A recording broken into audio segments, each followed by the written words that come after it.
ससुराल पहुंचने के बाद ये वाला सरप्राइज़ किस किस को मिलता है। चलो मेरे पास तो फैमिली नहीं है, मेरे सास ससुर यहाँ नहीं है, तो इस वजह से मुझे ये सरप्राइज़ मिलता है कि आके इतना सब करना पड़ेगा। इसीलिए मैं वहाँ से जो है खाना बनाकर लेकर आई थी, क्योंकि वहाँ जाते ही तो पता है क्या मिलने वाला है। तो गाइस पिछले व्लॉग में आपने देख लिया होगा कि हम लोग निकल लिए थे गाँव के लिए, मतलब मेरी ससुराल के लिए, और शाम तक ही पहुँचे थे क्योंकि ओले पड़ने के बाद 4:30 बजे हम लोग निकले।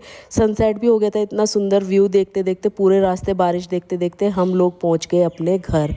घर पहुँचने के बाद सबसे पहले मुँह हाथ धोए, गेट वगैरह खोले, इतनी धूल मिट्टी मैं आपको बता नहीं सकती। पर हम सीधे ना फिर हाथ मुँह धो के मंदिर आ गए, मंदिर के दर्शन किए। वहाँ पर जो हमारा रोज़ का रूटीन होता है वो किया, चाहे हम कहीं भी जाए वही होता है हमारा। और गाँव के मंदिर में जाके बड़ा सुकून मिला। काफ़ी दिन बाद हम लोग आए हैं, 2 महीने बाद। होली पे आए थे, होली से अब आए हैं। आने के बाद यहाँ पर हमने थोड़ा पूजा पाठ किया। उसके बाद जो है मंदिर मैं आपको दिखाऊंगी, इतना सुंदर मंदिर अभी ये बनने लग रहा है, लेकिन जहाँ पर हमने पूजा किया ये पहले से ही बना हुआ है, बाकी का चारों तरफ से बनने लग रहा है ये। उसके बाद हम लोग दर्शन करके आ गए घर, और घर आने के बाद हो चुका था अंधेरा। खाना पीना मैं बनाकर लाई थी तो हमने खा पी लिया।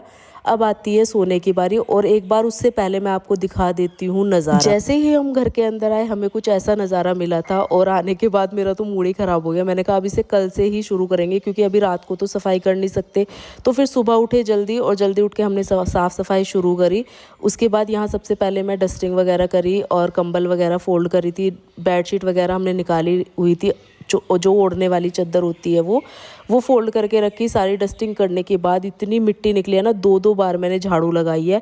उसके बाद पतिदेव साथ में आ गए जाले वगैरह उतारने के लिए। छोटे छोटे से जाले लगे थे, क्योंकि 2 महीने हो गए थे, घर बिल्कुल बंद था।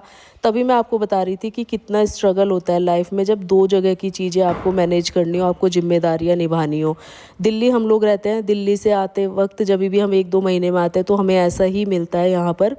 उसी बीच में हम सफाई कर रहे थे तो मेरी आ गई भतीज बहू, और उसके बाद हम लोगों ने थोड़ी बहुत बातें की। वो कुछ पूछने आई थी खाने पीने के बारे में, और उसके बाद मैं लगी रही सफाई में, और पतिदेव भी, क्योंकि बहुत ज़्यादा गंदा हो रखा था। बिना पानी के तो साफ़ ही नहीं हुई कुछ भी चीज़। हमने पानी से धो धो के सारी चीज़ें साफ़ करी है। कमरा भी धोया है, बाथरूम भी धोया, हार्पिक डाल के सारी चीज़ें। और देखो जीने का हाल। फिर आ गई किचन की बारी, और किचन का तो इतना बुरा हाल था। थोड़ा तो मैं पहले कर चुकी थी, थोड़ा पतिदेव ने हेल्प कराई। नीचे का फ्लोर वगैरह धोया, उसके बाद मैंने ऊपर की स्लेब वगैरह सारी साफ़ करी है।